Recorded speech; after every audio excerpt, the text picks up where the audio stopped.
এক যুবক এসে সাহাবাদের সামনে রাসূল সাল্লাল্লাহু আলাইহি ওয়াসাল্লামকে বললেন, ইয়া রাসূলুল্লাহ ইযান লি বিজিনা, হে আল্লাহর রাসূল আপনি আমাকে জিনার অনুমতি দেন।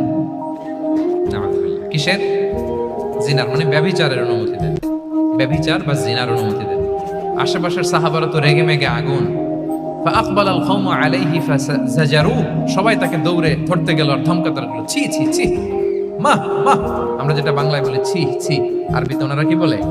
মাহ মাহ, ছি ছি। কি বলো তুমি? লজ্জা শরমের মাথা খেয়ে তুমি রাসূলুল্লাহর দরবারে এসে বলতেছো, হে আল্লাহর রাসূল আপনি জিনার অনুমতি দেন। যে রাসূল আল্লাহর পক্ষ থেকে বাণী শোনায়, ওয়ালা তাকরাবুজ জিনা, তোমরা ব্যভিচারের নিকটবর্তীও হয়ো না। আর তুমি সেই নবীর কাছে এসে আবদার করতেছো জিনার অনুমতি দেন। তারা যখন তেরে আসলো এই যুবকের দিকে, রাসূল সাল্লাল্লাহু আলাইহি ওয়াসাল্লাম তাদেরকে থামালেন, বললেন যে তোমরা থামো, যুবককে ডেকে আনো আমার কাছে। যুবককে নিয়ে আসা হলো। রাসূল সাল্লাল্লাহু আলাইহি ওয়াসাল্লাম তাকে পরম আদরে কাছে টেনে নিলেন। এবার তাকে জিজ্ঞেস